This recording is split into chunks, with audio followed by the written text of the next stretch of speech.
El peso del metal contra mi pecho se sentía irreal, algo sólido y pesado en un mundo que de repente parecía tan fino como el papel. Los flashes estallaron, una percusión silenciosa y distante. En la primera fila estaba sentado mi padre, el coronel Red Alex Rostova, un hombre más adornado con su propio pasado que con el orgullo presente por su hija. Cuando el presidente de Estados Unidos retrocedió, oí la voz de mi padre. Una burla en voz baja, dirigida a mi madre, pero lo suficientemente aguda como para encontrarme en el escenario. Todo esto, susurró, rebosante de desdén por un analista glorificado. Un don nadie. Las palabras cayeron como un trozo de hielo. Era un dolor familiar, el mismo que sentía cuando elogiaba el ascenso de mi hermano al banco por encima de mis elogios de inteligencia. Pero esta vez, alguien más lo oyó. El general Thorne, jefe del Estado Mayor Conjunto y un hombre al que consideraba mi verdadero mentor, se puso visiblemente rígido. Su mirada, normalmente tan mesurada, se fijó en mi padre con una repentina y fría intensidad, mucho más aterradora que cualquier grito de desfile. No sonrió, no me felicitó, simplemente se movió. Se acercó al podio con una determinación sombría e inquebrantable. Colocó un delgado expediente con sello rojo sobre el atril que silenció a toda la sala este. Su voz resonó, sin ceremonias. Antes de concluir, comenzó. Hay un asunto de seguridad nacional directamente relacionado con el heroísmo que honramos hoy. Dejó una pausa profunda en el aire. La información que condujo a la operación Anochecer estaba comprometida. La redada fue un trabajo interno. 3 meses antes, ese trabajo interno fue un horror inimaginable, un futuro que no podía ver. Estaba de permiso, sentado a la mesa familiar, tratando de explicar con cuidado la gravedad de mi próximo despliegue. Hablé con hipótesis y palabras cuidadosamente seleccionadas, intentando transmitir lo que estaba en juego sin violar mi juramento. Mi padre no me escuchaba. Estaba demasiado ocupado puliendo una de sus viejas medallas de servicio, cuyo latón brillaba bajo las luces del comedor como si quisiera eclipsar toda mi carrera. Me interrumpió a media frase. «No seas tan dramática, Eva», suspiró con la voz cargada de condescendencia. «Eres una oficial de inteligencia de señales. Te sientas en un búnker y miras las pantallas». Levantó su armadura. Cuando estuve en Berlín, estábamos cara a cara con el enemigo. El insulto ya era bastante duro de por sí, pero lo que lo hacía insoportable era quién estaba sentado a mi lado. El general Thorne, presente como un viejo colega de la familia, ofreció una sonrisa cortés que no llegó a sus ojos. Mi padre, completamente ajeno al protocolo que estaba rompiendo, simplemente continuó. «Eres un actor secundario, querida», dijo, dándome una palmadita en la mano. «Deja el verdadero trabajo militar a los hombres en el terreno». Se rió entre dientes, pensando que era solo otro de sus ataques a mi carrera segura. No tenía ni idea de que me había menospreciado delante del único hombre que luego tendría que leer el informe posterior que detallaba el coste de esa traición. Para comprender el ajuste de cuentas que siguió, hay que comprender las 2 vidas que vivía. Para mi familia, mi vida era una narrativa que ya habían escrito. Yo era la tranquila, la niña tranquila pero sin grandes expectativas, que vivía a la sombra del pasado de mi padre y del brillante y prometedor futuro de mi hermano. Vi esta historia desarrollarse con total claridad el año en que mi hermano Mark, el niño mimado de la familia, que lucía su ambición como un traje a medida, fue nombrado vicepresidente de su empresa financiera. Nuestros padres organizaron una fiesta que fue más una coronación que una celebración. El servicio de catering sirvió champán y canapés en el césped, donde nunca me permitieron jugar a la pelota. Los amigos de mi padre, todos coroneles retirados y empresarios, le dieron una palmadita en la espalda a Mark al ver un linaje que comprendían. Mi padre se puso de pie para brindar, con la voz henchida de un orgullo que jamás había oído dirigido a mí. «A Mark», le gritó con voz potente, alzando su copa. «Tiene ese instinto asesino, esa determinación. Continúa el legado de Rostova de luchar por lo que se quiere y conseguirlo. Me quedé atrás, viéndolo elogiar a mi hermano por dominar las hojas de cálculo y las adquisiciones hostiles como si liderara una carga de caballería. La verdad tácita flotaba en el aire. Mark era el heredero de un trono para el que yo ni siquiera fui considerado. Su mundo era real, tangible, medido en dólares y ascensos. Mi mundo era un trabajo en el gobierno, un secreto, una nota a pie de página. Una semana después, regresé a casa con una pequeña caja de terciopelo en mi equipaje. Dentro estaba la medalla al servicio meritorio de defensa, otorgada por mi labor en la identificación y el rastreo de una célula terrorista que planeaba un atentado. Fue uno de los momentos más significativos de mi carrera, una victoria silenciosa que salvó decenas de vidas. Encontré a mi padre en su estudio y se lo conté en voz baja. Levantó la vista del periódico, echó un vistazo a la citación y me dio una palmadita en la cabeza con desdén. «Qué bonito, querida», dijo, con la mirada ya fija en la página. «Más papeles para el archivador». Más tarde, lo oí hablar por teléfono con uno de sus amigos, riendo. «Eva tiene otro certificado». El cubículo del capitán ataca de nuevo. Ese era mi mundo a sus ojos, un cubículo, una biblioteca, un lugar seguro y estéril para su tranquila hija. La realidad era una habitación sin ventanas, en lo profundo de un recinto seguro en Fort Mee. Lo llamábamos el esquife. La única luz provenía de 2 docenas de monitores que proyectaban un resplandor azul sobre los rostros de personas que no habían visto el sol en 16 horas. Era un mundo de absoluto silencio, roto solo por el zumbido de los servidores y la voz entrecortada de los analistas hablando en código. Mi trabajo no era papeleo, era reconocimiento de patrones, era encontrar una sola nota discordante en una sinfonía de ruido global. Y en vísperas de la operación Anochecer, oí algo terriblemente mal. «Tenemos un eco fantasma en la frecuencia de subbanda», dije con voz tranquila pero firme, dirigiéndome a los comandantes de la misión por el enlace de video seguro. «La disciplina del comunicador objetivo es demasiado buena, demasiado limpia. Parece que están recibiendo instrucciones». Me incliné hacia adelante, señalando una línea de código en cascada en mi pantalla. Los datos me indicaban que sabían que estábamos escuchando y que los estaban usando en nuestra contra. Recomiendo un retraso de 24 horas para desinfectar el vector de aproximación. Necesitamos encontrar el origen de la fuga antes de enviar a nuestros hombres. Un coronel en la pantalla, un hombre conocido por su agresividad ante el análisis, se burló. «Un retraso por un presentimiento, capitán. Tenemos una ventana. Los alcanzamos ahora». La tensión en el esquife aumentó. Mis datos me indicaban que era una trampa, pero su rango les decía a todos que me ignoraran. Justo cuando estaba a punto de desautorizarme, apareció un nuevo rostro en la pantalla principal. El General Thorne, con una expresión de granito. «Confía en el analista», ordenó, su voz atravesando la estática y la bravuconería. «Desinfecta el vector». El instinto de la capitana Rustova nunca se ha equivocado.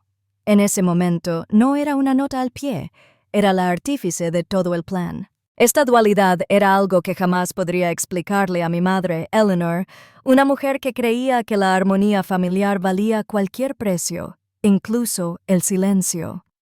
Después de que mi padre hiciera un comentario particularmente mordaz sobre mi afición, ella me buscaba más tarde, con expresión suplicante.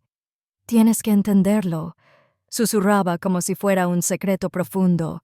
Su carrera se truncó tras la caída del muro. Ve sus propias ambiciones incumplidas, y eso lo pone difícil. No se trata de ti, Eva. Se trata de su orgullo.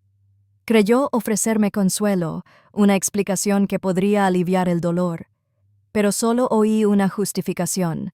Solo oí que su orgullo era algo preciado y frágil que debía protegerse a toda costa, mientras que se esperaba que mi espíritu fuera duradero, resiliente y eternamente indulgente. Su paz se compró con mi invisibilidad. La narrativa de la familia dependía de que yo desempeñara mi papel de hija silenciosa, la que no causaba problemas, el que comprendió. Durante años acepté la historia. La hija callada, el personal de apoyo, la nota a pie de página en la historia de mi padre.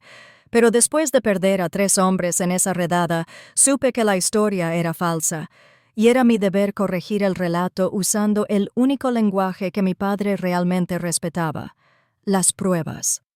La operación Anochecer fue declarada un éxito, pero se sintió como un funeral. Logramos nuestro objetivo, sí, pero perdimos a 3 hombres que entraron en una zona de muerte que no debería haber estado allí. En el informe oficial, mientras otros oficiales hablaban de las tácticas enemigas y el caos del campo de batalla, me sentí atormentado. Mi información había sido perfecta, incluso impecable. Pero el enemigo había reaccionado con una inexperiencia imposible, moviéndose antes que nosotros, anticipándose a cada paso. Ese eco fantasma que había marcado no era solo una anomalía, era una advertencia. Me presenté ante un panel de coroneles y lo declaré para que constara en acta. Se trataba de un compromiso estratégico, una filtración de inteligencia de una fuente nacional con acceso de primer nivel. La sala se quedó helada, sugiriendo que un traidor en nuestras propias filas era una decisión que pondría fin a nuestra carrera. Pero no me importó. El general Thorne leyó mi informe al día siguiente. Me llamó a su oficina en el Pentágono. El ambiente era pesado y formal. Ya no era mi mentor, era mi oficial al mando, y esto era un asunto de guerra. Deslizó una carpeta sobre su escritorio. Era negra con un solo nombre clave estampado en rojo: Operación Flecha Rota. Me miró fijamente a los ojos. «¿Viste al fantasma en la máquina, capitán?», dijo en voz baja y amenazante. «Ahora encuéntrame al operador». Me había nombrado analista principal, todos los años sintiéndome invisible, siendo el callado al fondo de la sala, habían sido un entrenamiento para esto. El dolor se convirtió en mi combustible, canalizado hacia una precisión fría y metódica. Esto no era venganza, fue una evaluación de amenazas. Vivía en la bóveda de pruebas, rodeado de registros de servidores y archivos personales. Comparé los planes de operaciones cinéticas con cada persona autorizada que tenía acceso. Durante semanas no encontré nada hasta que dejé de buscar un hacker y empecé a buscar una huella humana. Lo encontré en una serie de transferencias de datos cifradas desde un servidor externo, camufladas para simular operaciones bursátiles internacionales. Eran ingeniosas, casi perfectas, pero las marcas de tiempo coincidían exactamente con los momentos en que mi padre, el coronel Alex Rustova, había estado en bases militares como orador invitado célebre. Había usado su estatus de legado para acercarse a redes seguras. El destinatario de los fondos era una empresa fantasma, una que yo sabía que era una fachada de un servicio de inteligencia extranjero. No solo había menospreciado mi carrera, había usado la suya para traicionar a su país. Las pruebas eran contundentes, absolutas.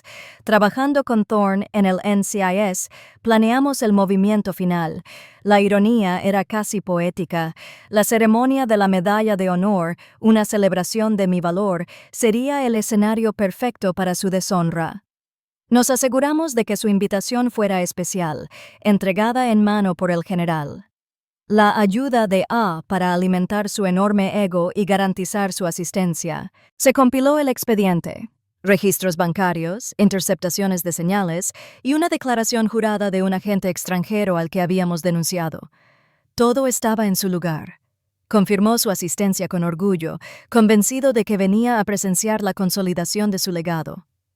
No tenía ni idea de que se adentraba en una operación de contrainteligencia activa donde él era el objetivo principal. La sala este de la Casa Blanca parecía menos una sala y más un momento histórico. El aire estaba impregnado de un aroma a cera para pisos y patriotismo, impregnado del suave susurro de los uniformes militares y el suave zumbido de la importancia política. Todos los senadores, congresistas y generales de 4 estrellas de Washington parecían estar allí, y en el centro de la primera fila, irradiando una satisfacción petulante que casi sofocaba, estaba sentado mi padre. No solo asistía, sino que presidía. Por su postura, cualquiera habría pensado que la medalla era para él, que mi presencia en el escenario era solo una representación suya.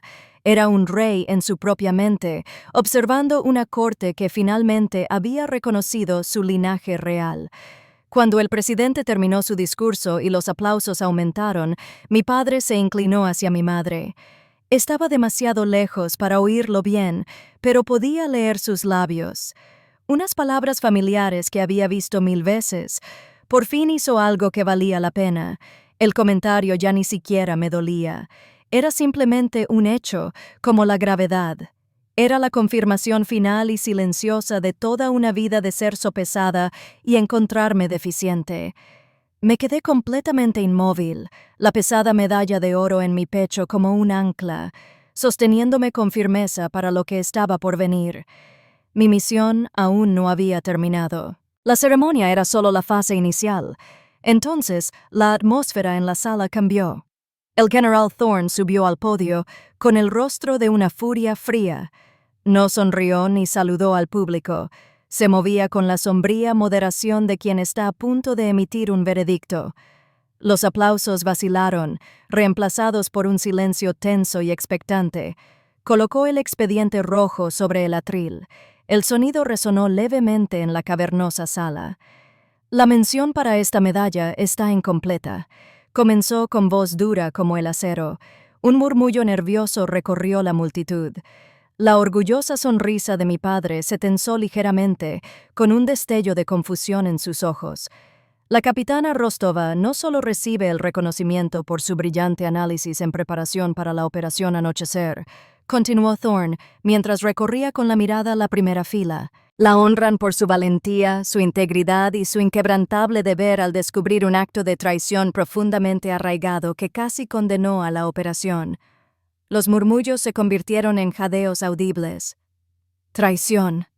La palabra flotaba en el aire, fea y profana. El rostro de mi padre palideció. Miró a Thorne y a mí, con una mirada desesperada e inquisitiva, aún incapaz de conectar las piezas. Todavía creía ser un espectador. Thorne no le dio tiempo a pensar. Se convirtió en fiscal y presentó una acusación. Su voz era metódica y carente de emoción. Un activo con acceso heredado a datos operativos confidenciales. Vendió los parámetros de la misión, las raíces, el cronograma y la plantilla del equipo a una potencia extranjera hostil por $2 millones. Hizo una pausa, dejando que el horror clínico de la declaración se asimilara. Entonces me miró directamente, con un destello de respeto en los ojos, antes de volver la vista hacia la primera fila. La investigación interna, llamada Operación Flecha Rota, contaba con la autorización de las más altas esferas. La dirigía la propia capitana Rostova. Vi cómo la comprensión se dibujaba en el rostro de mi padre. La sangre se desvaneció, dejando una máscara de incredulidad, pálida y con la mandíbula desencajada. La hija a la que llamaba Don Nadie. El analista glorificado había sido quien lo perseguía. Su arrogancia finalmente se resquebrajaba, se hacía añicos bajo el peso de una verdad imposible. Ya no era un espectador, era el sujeto. El General Thorne dejó pasar el momento. Entonces asestó el golpe fatal, bajando la voz a un tono bajo y claro que todos los micrófonos de la sala captarían a la perfección. Su trabajo nos condujo directamente al traidor. Bajó la vista hacia el expediente. Luego levantó la vista y se fijó en la de mi padre. Su mirada era de hierro. La evidencia es irrefutable. La fuente de la filtración que costó la vida al sargento Miller, al suboficial Díaz y al cabo Shaw fue el coronel Alex Ertova. Una exclamación colectiva llenó la habitación de aire. El rostro de mi padre, una máscara de orgullo y conmoción momentos antes, se desplomó en un terror patético. Se levantó a medias de la silla, abriendo la boca para protestar, negar, justificar, cualquier cosa. Pero no le salieron palabras. Antes de que pudiera emitir un sonido, 2 agentes del NCIS vestidos de civil aparecieron a su lado. No lo agarraron. Simplemente le colocaron las manos con suavidad pero firmeza sobre los hombros, un gesto de absoluta autoridad. Cayó de nuevo en su asiento como si sus huesos se hubieran convertido en polvo, completamente rotos. El destello cegador de las cámaras de prensa, antes motivo de su orgullo, ahora se volvió hacia él, convirtiéndose en el foco de su eterna desgracia. Observé desde el escenario, con expresión serena y corazón firme. No había alegría ni victoria, solo la fría y limpia irrevocabilidad de una misión cumplida. Toda mi vida me había dado lecciones sobre la cadena de mando. Al final, aprendió la lección cuando 2 agentes federales se convirtieron en sus nuevos comandantes. La ceremonia no terminó, simplemente fue desgarradora. El gran evento patriótico se desvaneció en una tormenta frenética de susurros y flashes. La historia del día había cambiado irrevocablemente. Ya no se trataba de valor, sino de la espectacular caída en desgracia. Vi cómo sacaban a mi padre por una puerta lateral, con un abrigo echado sobre la cabeza como un delincuente común. El legado que había dedicado toda su vida a construir, ese que me acusaba de no defender, se borró en una sola salida humillante. Mi madre me siguió, con el rostro impasible por la sorpresa. De repente, una extraña en su propia vida. La multitud de dignatarios y funcionarios evitó mi mirada, sin saber qué decir. Pero no estaba sola. En medio del caos, un pequeño grupo de personas se acercó a mí con determinación. Eran el General Thorne y 3 de los operadores de nivel 1 de la Operación Anochecer. Eran hombres de pocas palabras, con el rostro demacrado por años de conflicto. No ofrecieron sus condolencias ni se disculparon incómodamente por el colapso de mi familia. Simplemente se quedaron frente a mí, y el operador principal, un hombre cuya vida mi información había salvado, me dedicó una breve inclinación de cabeza. Fue un gesto de profundo respeto profesional. En ese momento de silencio compartido, recibí todo el reconocimiento que siempre había necesitado. Ese gesto fue mi verdadera medalla. Un año después, vi un reportaje en la televisión de un café. Un chirón en la parte inferior de la pantalla indicaba que el coronel Alex Rostova había sido condenado a cadena perpetua sin posibilidad de libertad condicional. Lo vi pasar con una extraña sensación de distanciamiento, como si leyera una nota a pie de página de un libro de historia. Ese nombre, esa vida, todo pertenecía a otra persona ahora. Tomé un sorbo de café y volví a repasar mi informe matutino. Ya no era la capitana Rostova del Ejército de los Estados Unidos. Ahora era la señorita Rostova, estratega principal del Centro Nacional Antiterrorista. Mi nueva vida transcurría en los tranquilos y concentrados pasillos de un lugar donde el mérito era la única moneda. Mi uniforme había desaparecido, pero mi misión estaba más clara que nunca. Esa tarde, presidí una mesa informativa presentando mi análisis sobre una nueva amenaza nacional al director de Inteligencia Nacional. Mi voz sonaba firme, mis datos irrefutables y mis recomendaciones directas. En esa sala ostentaba una autoridad que no me había sido otorgada ni heredada a través de un nombre. Era una autoridad que yo mismo había forjado en el silencio del bote y el fuego de una traición pública. Las personas alrededor de esa mesa eran mi nueva tribu. Eran los analistas más agudos de la CIA, los rastreadores más implacables del FBI y los criptógrafos más brillantes de la NSA. Aquí no había dinámica familiar, ni hijos de oro, ni ovejas negras. Éramos una meritocracia construida sobre un propósito común y urgente. Se atacaban las ideas, no a las personas. Se ponían a prueba las teorías y el mejor análisis, viniera de quien viniera, triunfaba. Desconocían la historia de mi familia y no les importaba. Solo conocían mi trabajo, conocían mi mente. Por primera vez me sentí completamente comprendido. Un martes llegó una carta a mi oficina. El matasellos era de la prisión militar de Leavenworth. Era un fantasma de un mundo que ya había dejado atrás. No sentí ira ni temor, solo una silenciosa curiosidad clínica. Abrí el sobre. La carta era justo lo que esperaba. Un panfleto inconexo y autocompasivo escrito en el arrogante pergamino de mi padre. Culpó a los nuevos militares. Culpó a políticos desagradecidos. Culpó a un mundo que ya no lo veneraba como debía. Era un monumento a su propio ego, lleno de justificaciones, pero sin una sola palabra de disculpa. Una disculpa habría requerido un honor que nunca poseyó realmente. Leí el primer párrafo lo suficiente para confirmar la falsedad de sus palabras, entonces me levanté tranquilamente de mi escritorio. No rompí la carta en un ataque de ira. Simplemente me acerqué a la trituradora industrial en un rincón de la oficina y metí las páginas en sus voraces dientes mecánicos. Me di la vuelta y regresé a mi terminal antes de que el sonido de su destrucción se desvaneciera. Mi paz era mía ahora. Ya no era suyo para perturbarlo. Mi padre estaba obsesionado con el legado de su nombre. Aprendí que un verdadero legado no es lo que se recibe, sino lo que se protege.